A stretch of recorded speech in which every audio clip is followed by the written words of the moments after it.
네, 시청자 여러분 안녕하세요. 매주 목요일 오후 5시 30분 여러분을 장외 주식의 세계로 안내할 저는 진행의 이화선입니다.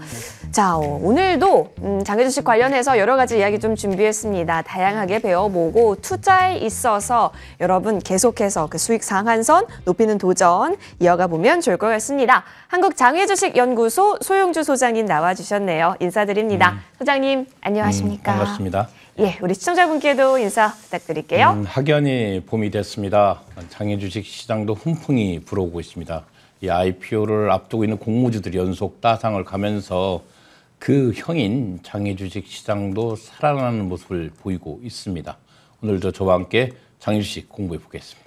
네, 좋습니다. 조금 살펴봐야 할 것들이 굉장히 또 많았던 이번 한 주였습니다. 다양한 소식들이 있었는데요. 하나씩 저희 놓치면 안 될 이슈부터 점검해 보도록 하겠습니다. 먼저 따상이 이번 주에 또 있었다라는 거죠. 바로 이노진입니다. 소장님 어마어마했습니다. 네, 그렇습니다. 코넥스에 있던 종목이 코스닥에 가서 이렇게 따상을 갔을 때는 전체적 시장이 들썩거립니다. 6번째로 따상을 기록했습니다. 올해 이노진의 따상이 코넥스 시장뿐만 아니라 KOTC 시장도 살리고 있습니다. 연초 대비 거래가 2배 가까이 급증했습니다. 이 코넥스 같은 경우는 10억 연 거래 대금이 20억까지 올라왔습니다. 마찬가지로 KOTC 거래 대금도 2배까지 올라가면서 오랜만에 주식시장, 장외시장이 살아나는 모습을 보인 한 주였습니다. 맞습니다. 사실 이노진이 이렇게 따상에 성공하게 되면서 올해의 7번째 따상을 기록 남긴 종목의 주인공이 되었습니다. 추가적으로 앞으로 신규 상장에 있어서 더 많은 관심이 있을 것으로 보여지는데요. 저희 방송 함께 하시면서 그런 부분들에 있어서는 계속해서 투자 해안 얻어가시면 좋을 것 같다는 생각도 듭니다. 그래서일까요? IPO 훈풍이 조금씩 불어오고 있다는 것이 날이 따뜻해짐과 동시에 느껴집니다. 거래 대금도 늘고 있다고요? 네, 그렇습니다. 기본적으로 앞서 말한 KOTC 금액 같은 경우는 연초 한 30억대 머물던 거래 대금이 현재 70억까지 올라왔습니다. 이만큼 많이 거래 대금이 증가했다는 것은 개인들이 장외주식 시장에 들어왔다는 겁니다. 그 뜻은 작년에 가장 많이 하락폭이 컸던 시장이 거래소 코스닥이 아니라 바로 장외주식입니다. 그렇기 때문에 공격적인 개인들이 이미 시장을 선점하기 위해서 지금부터 들어오고 있고 이미 거래량이 2배, 3배 가까이 급증한 종목들이 늘고 있습니다. 지금이 바로 장외주식의 찬스의 시기이다. 이렇게 말씀드리겠습니다. 네. 찬스라는 매우 기분 좋은 키워드가 등장했습니다. 이쪽에서 저희 그 투자의 찬스 얻어보면 좋겠다 정리해보면서 이번에는 현대 엔지니어링 이쪽 이슈를 좀 볼게요. 공급 물량이 지방의 70%가 있는 상황인데 그렇다면 흥행을 할 수 있을까? 네, 그렇죠. 이달 중에 현대 엔진 이달 2023년 중에 특히 이제 충남 아산 지역이라든가 충청도 지역에 상당히 많이 현대 엔지니어링 아파트 공급 물량이 남아 있습니다. 이게 흥행 여부에 따라서 상장 여부에 대한 청신호도 될 수 있기 때문에 눈여겨볼 필요가 있다. 이렇게 말씀드리겠습니다. 네, 좋습니다. 아무래도 이제 시장이 수도권에 많이 차지했는데 지방 물량이 70% 육박하는 상황 속에서 또 이쪽에서 어떤 성행 성적표를 나타낼지에 따라서 상장 로드맵 가시화 여부가 결정될 수 있기 때문에 이 부분 하나의 지표로서 참고해 보시면 좋을 것 같고요. 이번에는 BMW 쪽 이슈 한번 보도록 할게요.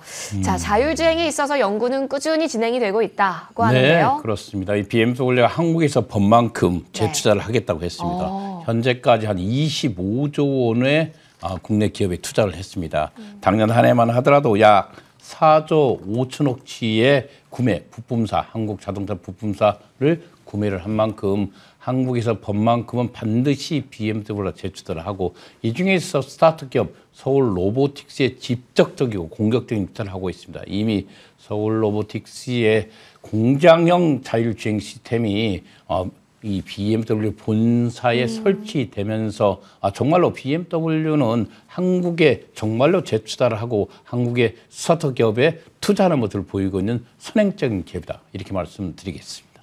네, 좋습니다. 자율주행에 있어서 계속해서 이제 R&D 쪽 이어지고 있다라는 부분 짚어봤고요. 이번에는 저희 방송 꾸준히 시청하셨던 분들이라면 익숙한 기업일 수 있습니다. EVR 스튜디오 확인해 보겠는데 사실 이 기업 같은 경우는 디지털 휴먼 연구를 꾸준히 해왔던 기업인 만큼 이번에는 또 그 페이스젠이라는 기술을 공개한다라고 밝혔네요. 그렇습니다. 이번에 시그라프 아시아에서 기본적으로 이들이 갖고 있는 페이스젠, EVR 스튜디오가 갖고 있는 가장 강력한 무기인 이 실사에 비슷한 사람의 근육의 가장 실접에 근거해서 제작하는 기술을 선보였습니다. 전격적으로 공개하면서 역시 EVR 스튜디오의 이 사람의 모형, 인조인간을 만드는 것은 전 세계에서 앞다퉈서 이 회사를 좋아할 수밖에 없는 이유를 알려드렸습니다. 특히 이 회사에 갖고 있는 놀라운 기술력은 이미 전 세계적으로도 호평을 받고 있다. 이렇게 말씀드리겠습니다. 네. 추가적으로 이제 이 기술력을 어디서든지 볼 수 있게 되는 때가 올 거고 그때는 또 EVR 스튜디오가 더 많은 분들께서 알려지는 기업이 되지 않을까 싶기도 하네요. 추가적인 이슈들 저희도 좀 지켜보겠고요. 이번에는 자람 테크놀로지 이 부분 한번 확인해 볼게요. 수요 예측 결과도 있었죠? 네, 그렇습니다. 네. 정말 자랑스럽습니다. 이게 3수생입니다. 3번 도전을 네, 그렇습니다. 했군요. 재수도 아니고 이 3번이나 도전해서 드디어 시장의 기관으로부터 1,700대 일을 기록했고요. 오늘 바로 조금 전 5시 23분에 기사가 나왔습니다. 오늘 바로 일반 청약의 수요 예측을 마쳤습니다. 이것도 1,030대 1이라는 기록적인 흥행을 기록했습니다. 여러분들, 이 자람 테크놀로지가 3수생입니다. 이 3수생이 이렇게 흥행에 성공한 이유는 간단합니다. 이 상장에 노크를 하면서 단점은 계속해서 보강하고 장점을 더 부각시키면서 회사를 상장에 안착을 시켰습니다. 이 자람 테크놀로지는 또한 희망 공모 밴드가를 초과했습니다. 기본적으로 우리가 알고 있는 2만 원이 상당 밴드인데 2만 2천 원 이런 경우도 있습니다. 회사가 좋으면 기관들은 희망 밴드가를 초과해서 작성을 합니다. 그래서 자람 테크놀로지는 여러 가지 연초의 기록들을 세웠다. 이렇게 말씀드리겠습니다. 네.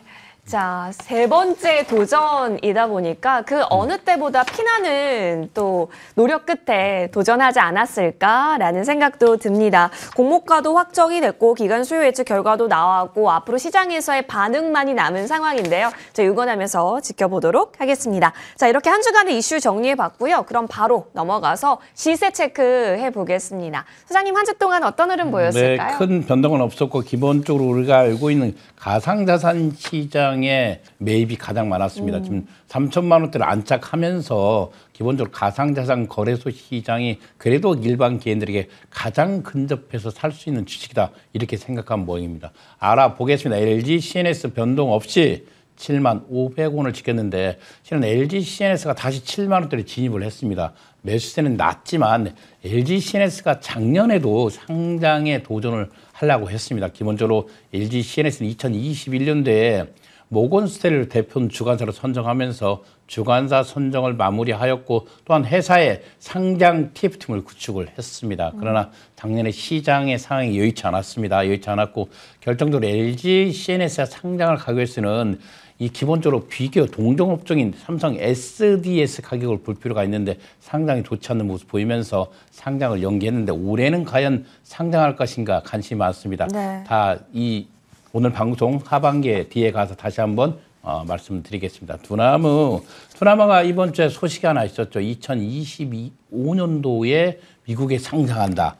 이런 기사가 떴습니다. 그래 회사에서 바로 즉각적으로 그런 일이 없다라고 그쵸. 부정을 했죠. 그러나 미 상장 추진 보도에 상당 주식이 출렁거리면서 그래도 13만 원까지 갔던 주식이 12만 2천 원에 안착은 한 주였다. 빗썸 변동 없이 10만 원대를 살퇴시켰고요. 저는 개인적으로 이 가상자산 시장은 분명히 살아날 것이다. 개인적인 생각입니다. 그래서 살아난다면 그중에 가장 큰 수혜주는 바로 두나무와 빗성코리아가 되겠습니다. 현재 빗성코리아가 여러 가지 법적인 문제라든가 또 개인 오너의 문제, 여러 가지 문제가 있지만 이런 문제들이 해결되면 현재 액면가 5천 원짜리 주식이 바로 빗성코리아입니다. 액면가 5천 원짜리가 현재 10만 원에 있다는 것은 회사가 갖고 있는 현금 자산보다 시가총액이 낮다는 거 아니겠습니까? 네. 그래서 기본적으로 좀 가장 낮게 형성되어 있는 가격이 저는 빗성코리아로 보고 있고요. 앞서 두나무 같은 이런 우량한 기업들이 다만 가상자산 시장이 아니라 여러 파이프라인을 구축하고 있기 때문에 가상자산이 시장이 살아난다면 반드시 올라갈 주식이 저는 개인적으로 두나무와 빗썸을 보고 있기 때문에 가상자산 시장을 눈여겨보면서 장애 주식에 있는 두나무와 빗썸도 눈여겨보시기 바라겠습니다. EVR 스튜디오 변동 없이 6,300원을 지켰습니다. 비바 리퍼블리카 48,500원. 그래도 이런 대형주들 비바 리퍼블리카 4분의 1토막 났던 종목들이 다시 살아나고 있다는 것은 정말 장애 주식 시장에 훈풍이 불고 있다는 사실을 알려주고 있고요. 야놀자 42,500원까지 올라왔습니다. K뱅크가 10,000원 선을 다시 해보겠습니다. 1,500원의 자리를 지키고 그 뒤를 이어서 현대 오일뱅커 36,000원대 자리를 지켰습니다. 요즘 한국증권금융 배당주죠. 9,250원. 배당이 끝난 이후에 결정된 이후에는 주식이 내려가는 모습을 보이고 컬리 23,300원까지 올라왔습니다.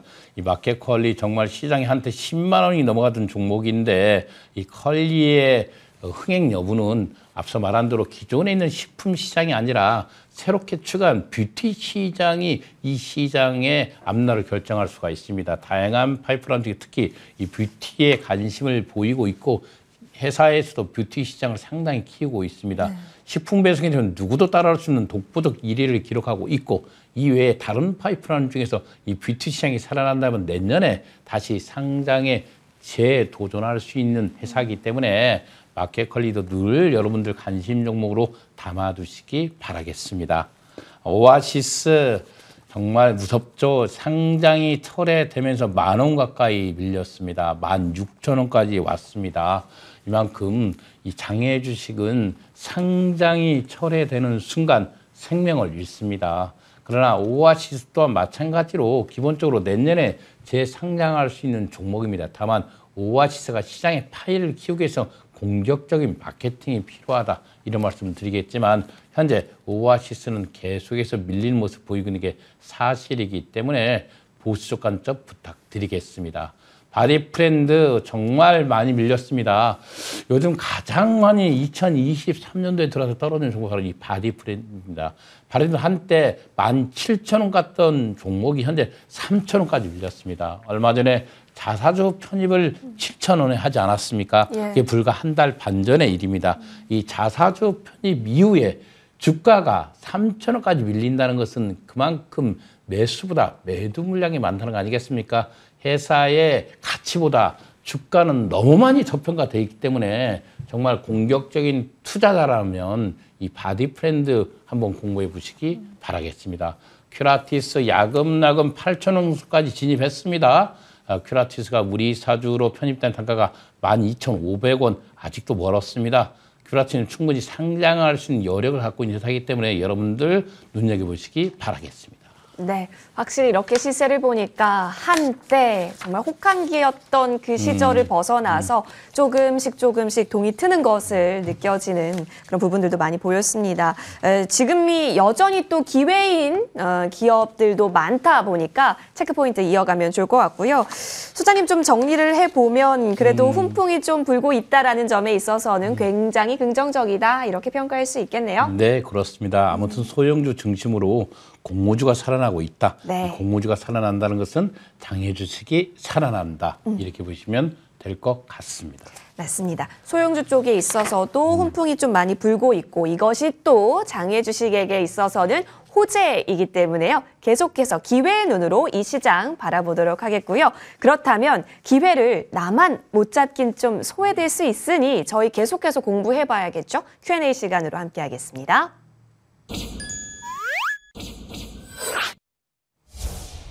네. 그 어떤 질문이어도 다 괜찮습니다. 오늘 이 시간 여러분 질문 남겨주시면 소영주 소장과 함께 똑똑하게 배워볼 수 있는 시간 준비가 되어 있죠. 자, 장외주식 관련해서 궁금한 점은 유튜브 댓글 현재 활발하게 펼쳐지고 있고요. 머니투데이 방송 시청자 게시판 통해 남겨주셔도 저희가 이 시간 통해서 여러분의 궁금증 해결 도와드리겠습니다. 그러면 첫 번째 도착한 질문부터 바로 확인을 해볼게요. 자, 첫 번째 질문은 상장을 앞둔 기업에 투자하고 싶습니다. 그럼 공모주 시장에서 주식을 매수해야 하나요? 아니면 장외주식 시장에서 매수해야 하나요? 그렇습니다. 개인적으로 크게 나누면 단기적 투자자 입장에서는 저는 개인적으로 공모주 시장에 들어가라고 말씀드리고요. 예. 장기적 투자라면 바로 장외에서 편입하는 게 낫다. 기본적으로 우리가 단기 투자라는 2~3개월을 말하겠습니다. 네. 2~3개월의 상장을 바라는 사람들은 공모주 주식 시장에 투자를 하시고 장기적 최소 2년, 3년 후에 종목을 사고 싶다면 이 장외 주식을 편입하는 게 좋다. 이렇게 말씀드리겠습니다. 아, 네네. 보통 소장님 그러면 그 공모가가 지정이 될 때 딱 나왔을 때를 본다라고 한다면 지금 현재 장외 주식 가격보다 공모가가 더 낮다면 공모 시장에서 하는 게 오히려 더 좋을 수 있겠네요. 그렇죠. 그러나 일단 공모주는 경쟁률이 높지 않습니까? 그쵸. 그래서 우리가 쉽게 편입할 수 있는 장외 주식을 편입하는 사람들은 야, 경쟁률이 너무 높아. 공모주 시장에서 내가 아무리 많이 해도 네. 한 주, 두 주뿐이 받지 못했어. 네. 이런 사람들은 보통 이제 4~5개월 전에 장에서 선취하는 경우가 많습니다. 네. 예, 그렇습니다.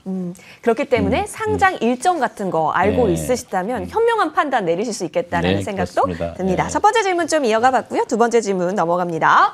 자, 장외 주식 기업인데 주식 발행이 안 된 상황입니다. 이런 기업은 거래할 방법이 있을까요?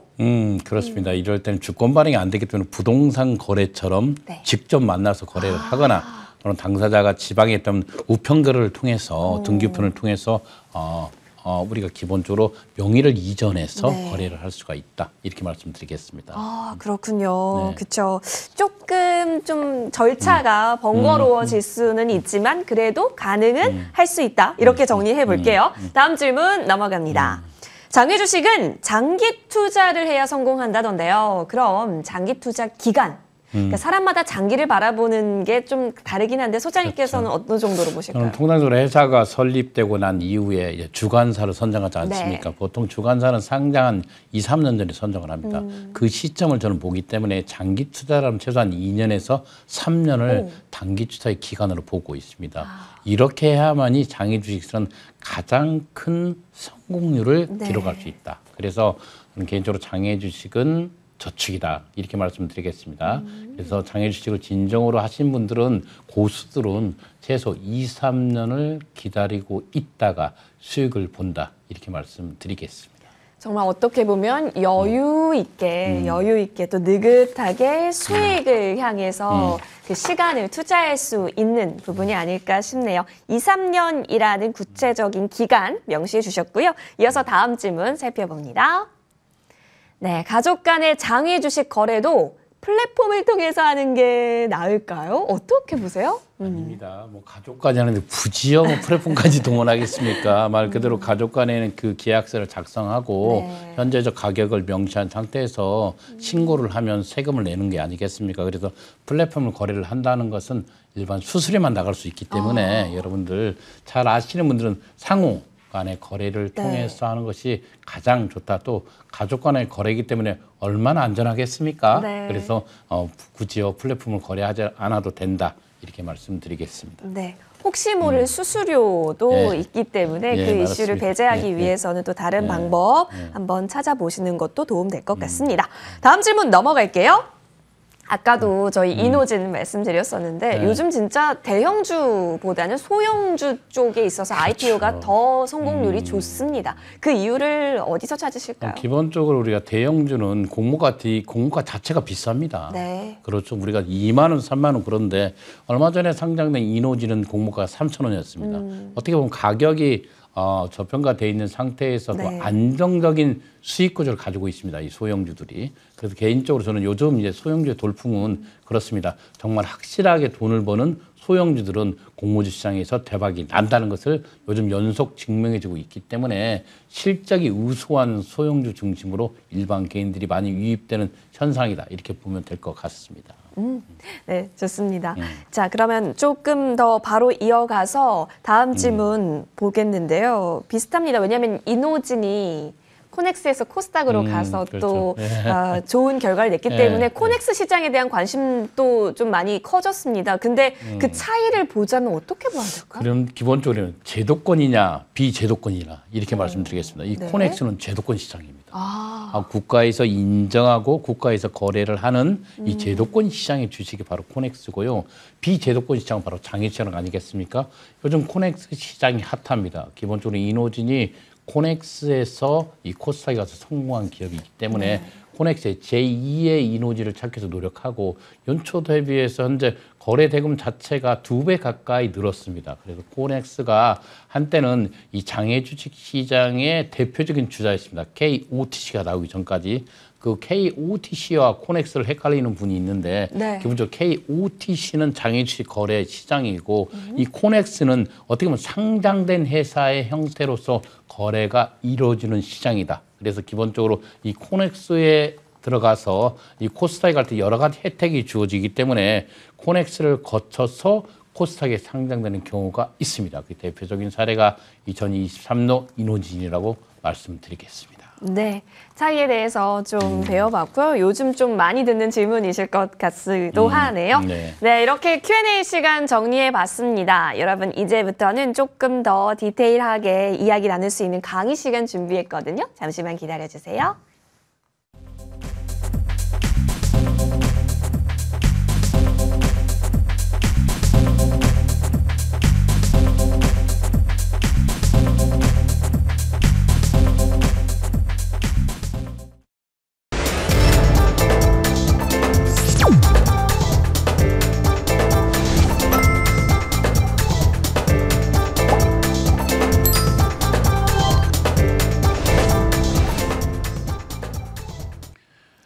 상장 이슈는 굉장히 뜨겁습니다. 그렇기 때문에 이 시간에 저희가 또 도와드리는 부분도 있고요. 소장님, 또 하나의 대어를 좀 찾아보자면 LG CNS가 아닐까 싶은데 좀 큰 종목이죠? 예, 그렇습니다. 제가 이 올해로 이 장외 주식 거래가 23년째입니다. 오래됐죠. 예. 1999년부터 시작됐으니까요.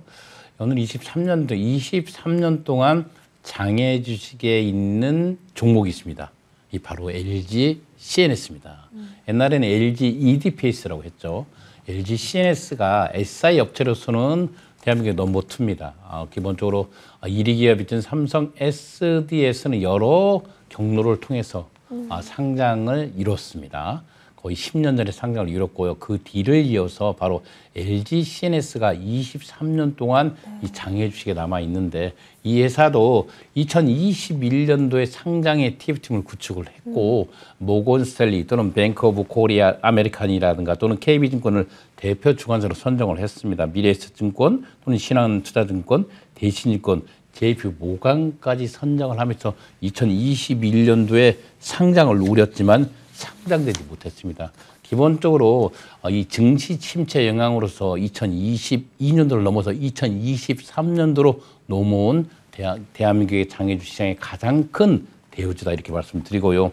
기본적으로 지난 하반기 시장이 침체되면서 상장할 입장이 안 됐지만 올 들어서는 주가가 올라가면서 LG CNS 상장이 다시금 현재가 타이밍이냐를 놓고 따지고 있습니다. 저는 개인적으로 지금 시장 형태를 본다면 이 피어그룹 중에서 삼성 SD에서 동종업종에서 비교 대상 기업이 요즘 주가가 상당히 안 좋습니다. 이거는 뭐 간단합니다. 기본적으로 현재 상속가 자녀들 중 자녀가 중에서 상속세를 대납하기 위해서 삼성 SDS를 지속적으로 매도를 하다 보니까 네. 기본적으로 피어 그림이 삼성 SD에서 주가가 안 좋고 안 좋다 보니까 연간 실적이 5년 가까이 상승을 보이고 있습니다. 도표에서 보시면 2021년도나 2020년 보시면 지속적으로 성장하는 모습을 보여주고 있는 게 특히 이런 성장은 현재 LG CN에서 5년 가까이 성장을 했습니다. 5년까지 성장을 했지만 아직도 상향을 가지 못하는 것은 가장 큰 문제점은 저는 개인적으로 구주 매출이라고 보고 있습니다. 저는 구주 매출이 공모주 시장에서 보는데 맥컬리가 거의 현재 갖고 있는 지분 형태가 이 기본적으로 35%의 네. 전체 지분에 해당하기 때문에 이런 문제를 해결하고 LG CN에서는 가야 된다. 그리고 현재 기본적으로 시장에 고평가 논란도 붙어 있습니다. 6조까지 가는데 삼성 SD와 비교해서 2조 정도 되기 때문에 네. 시장을 보측한 점 지켜보시기 바라겠습니다. 좋습니다. LG CNS까지 이야기 나눠봤습니다. 이 밖에 다양한 이야기 다음 주 이 시간에 또 들고 올 테니까요. 많은 기대 바랍니다. 시청해주신 여러분 고맙습니다.